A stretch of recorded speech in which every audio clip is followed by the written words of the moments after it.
Capítulo 3. Fontes do direito penal. 1. Conceito. Fonte, no seu sentido mais amplo, quer dizer lugar de procedência, de onde se origina alguma coisa. O direito penal, como não poderia deixar de ser, também tem suas fontes. Na precisa lição de Fontão Balestra.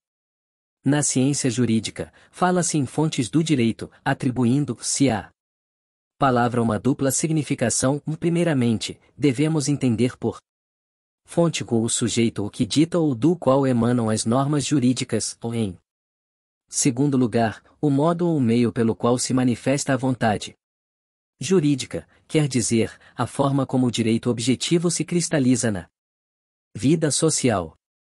Este duplo significado dá lugar à distinção entre fontes de produção e fontes de cognição ou de conhecimento. 2. A. B. Espécies.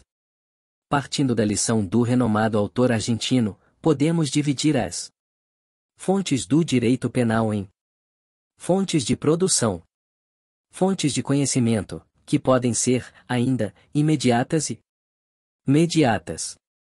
O Estado, e com este vocábulo não estamos querendo nos referir especificamente aos estados que compõem a Federação Brasileira, mas sim a esta última, é a nossa única fonte de produção do direito penal. Conforme preceitua o inciso I do artigo 22 da Constituição Federal, compete privativamente à União legislar sobre direito penal. Assim, cabe então somente à União, como única fonte de produção, ditar normas gerais de direito penal, bem como proibir ou impor determinadas condutas comissivas ou omissivas, sob a ameaça de sanção. Quando nossa Carta Maior diz competir privativamente à União legislar sobre direito penal, quer dizer que somente com a conjugação da vontade do povo, representado pelos seus deputados, com a vontade dos estados, representados pelos seus senadores, e, ainda, com a sanção do Presidente da República, é que se pode inovar em matéria penal, criando ou revogando, total ou parcialmente, as leis penais. Embora seja da competência privativa da União legislar sobre o direito penal, como bem destacou Paulo Queiroz, excepcionalmente os Estados-membros podem fazê-lo quanto a questões específicas, veja trânsito local, desde que haja autorização por lei complementar para tanto, se confira, artigo 22, parágrafo único, ponto 2. O Estado, já foi dito, é a única fonte de produção do direito penal. Contudo, para que possa exteriorizar sua vontade, deve valer-se de algum A. B. instrumento, o qual, in casu, é a lei. Deixando transparecer a adoção, por nós, do sistema representativo, diz a nossa lei maior, em seu parágrafo único do artigo 1º, todo o poder emana do povo, que o exerce por meio de representantes eleitos ou diretamente, nos termos desta Constituição. Importa salientar que quando a União cria tipos penais incriminadores, por exemplo, é como se todo o povo brasileiro tivesse anuído para com a inovação feita ao sistema jurídico penal, em virtude da adoção do aludido sistema representativo. A lei, portanto, seria a única fonte de cognição ou de conhecimento do direito penal no que diz respeito à proibição ou imposição de condutas sob a ameaça de pena, atendendo-se, dessa forma, ao princípio da reserva legal, esculpido no inciso X do artigo 5º da Constituição Federal, assim redigido, não há crime sem lei anterior que o defina, nem pena sem prévia cominação legal. Nossa doutrina, contudo, biparte as fontes de cognição ou de conhecimento em imediata e mediatas. Imediata seria a lei. Para saber se determinada conduta praticada por alguém é proibida pelo direito penal, devemos recorrer exclusivamente à lei, pois somente a ela cabe a tarefa, em obediência ao princípio da legalidade, de proibir comportamentos sob a ameaça de pena.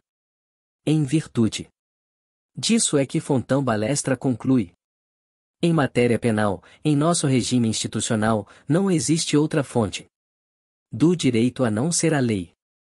Os costumes, a jurisprudência e a doutrina podem ter influência mais ou menos direta na sanção e modificação das leis, mas não são fontes do direito penal. 3.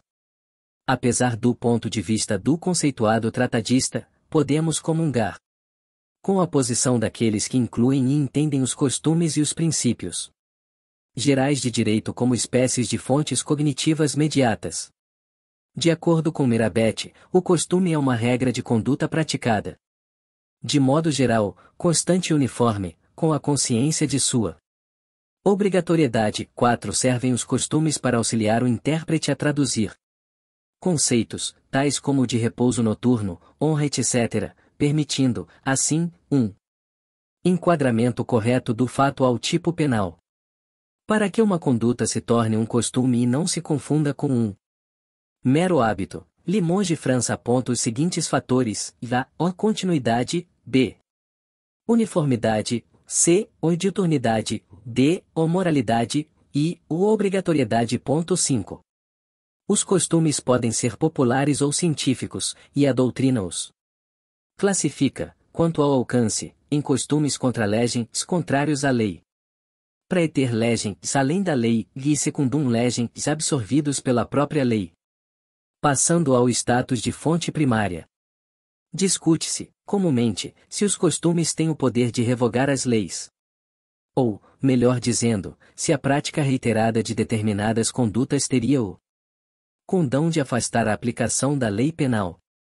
O jogo do bicho é o exemplo clássico daqueles que defendem a tese dessa possibilidade. Não obstante algumas posições contrárias, o pensamento que prevalece, tanto na doutrina quanto em nossos tribunais, é no sentido da impossibilidade de se atribuir essa força aos costumes. Isso porque o artigo 2º, caput, da Lei de Introdução às Normas do Direito Brasileiro, Decreto-Lei nº 4.657, de 4 de setembro de 1942, de forma clara e precisa, preconiza, e não se destinando à vigência temporária, a lei terá vigor até que outra modifique ou revogue. Nesse sentido são as lições de Bobbio, quando aduz que nos ordenamentos em que o costume é inferior à lei, não vale o costume abrogativo, a lei não pode ser revogada por um costume contrário. 6. Assim, não se pode falar em revogação de leis pelos costumes, mas tão somente por outra lei de mesma ou superior hierarquia. Embora não possam revogar a lei penal, os costumes fazem com que os elaboradores da lei repensem a necessidade ou não da permanência, em nosso ordenamento jurídico, de determinado tipo penal incriminador.